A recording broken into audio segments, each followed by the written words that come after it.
पर उपस्थित बीडीओ साहब, सरपंच मैडम, दूसरे मंचासीन अतिथि और पहाड़ी साहब, ये एक सौभाग्य है कि आज यहाँ पर हम सब एक ऐसी योजना को लेकर एकत्रित हुए हैं जो आने वाले दिनों में हम सब का भविष्य बदल सकता है।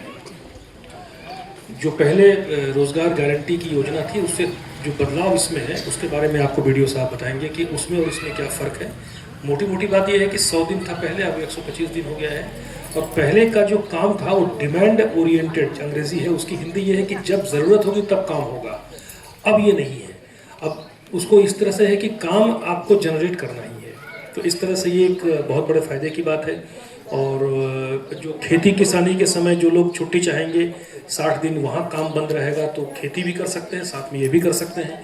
तो ये बहुत अच्छी एक योजना केंद्र सरकार आपके सामने लेकर के आई है। और जहाँ तक बात यहाँ पर आपकी मौजूदगी की है, जो यहाँ पर आप उपस्थित हैं, मैं ये कहूँगा कि आप एक इंसान हमारे सामने नहीं है, हम एक एक अतिथि के साथ 100 लोगों को देख रहे हैं। आप जितने लोग यहाँ मौजूद हैं, ये बातें सिर्फ आपके लिए नहीं कही जा रही हैं। ये बात आप यहाँ सुन रहे हैं, आपने समय निकाला, घर के काम से हटकर आप यहाँ आई, हमारे बुजुर्गवार यहाँ बैठे हुए हैं। तो ये तो हमारा सौभाग्य है, हम आपको धन्यवाद देते हैं, आपका अभिनंदन करते हैं। लेकिन आप अकेले यहाँ से नहीं जाएंगे। आप जब जाएंगे तो आपके साथ 100 लोगों का काफिला चलेगा।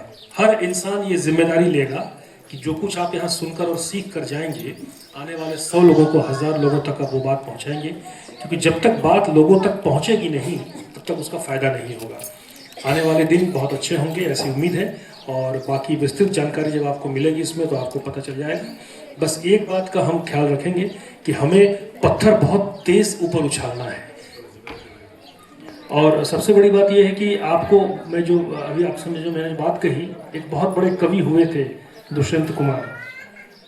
उन्होंने कहा था कि कौन कहता है आसमान में छेद नहीं हो सकता, कौन कहता है आसमान में छेद नहीं हो सकता, एक पत्थर तो तबीयत से उछालो मेरे यार। तो दोस्तों, एक पत्थर उछालने की बात है। ये इसको पत्थर उछालना कह रहा हूँ, लेकिन है आपकी जिम्मेदारी। आप सबको इस बात से सतर्क रहना है कि गांव का, आपके पंचायत का हर इंसान, हर व्यक्ति इस चीज़ से वाकिफ हो कि उसे कौन कौन सी योजनाएं मिल रही हैं। हमारे देश में, मतलब हम आपको ये बताएं, अभी पिछले दिनों जो सूचना आई, सुनकर आप ताज्जुब हो जाइएगा। उसकी सिर्फ एक वजह है कि हम लोग को पता नहीं है। आप जानते हैं 14,000 करोड़ रुपए इस देश के बैंकों में लावारिस पड़े हुए हैं, मतलब उसको कोई क्लेम करने वाला नहीं है। अब आप सोचिए, अनजाने में कितना बड़ा गुनाह हो रहा है हमसे। 14,000 करोड़ रुपया लोगों के अकाउंट में पड़े हुए हैं, जिनके वो या तो मर गए हैं या उनका कोई वारिस नहीं है। 14,000 करोड़ रुपए मतलब कुछ राज्यों के साल भर का बजट होता है। वो 4,000 करोड़ रुपए प्रीमियम मिलने वाले हैं इंश्योरेंस के, वो पड़े हुए हैं, उसका कोई मालिक नहीं है। हमारे कहने का मतलब ये है कि ये सब अनजाने में हो रहा है, इसलिए जानना बहुत जरूरी है, लोगों को बताना बहुत जरूरी है। अभी केंद्र सरकार बैंकों के अलग अलग कैंप बना रही है। उन कैंपों में हम लोग जाते हैं, हम लोगों को ही बुलाया जाता है, दूरदर्शन को, आकाशवाणी को। लोगों को बताया जा रहा है कि भाई बताओ कौन है इस पैसे का मालिक। तो इन सब बातों को आपके सामने कहने का मतलब एक ही है कि आपको सूचित रहना है, हमेशा आपको इन्फॉर्म्ड रहना है। तो यहाँ जितने लोग बैठे हैं, ये मान के चलिए कि हम 5-6 यहाँ बैठे हैं, आप 20-25 वहाँ बैठे हैं। ये मान के चलिए कि हम सबकी जिम्मेदारी है कि हम आने वाले दिनों में कम से कम 25-30 हजार लोगों को यहाँ जो बातें होंगी उसके बारे में बताना है।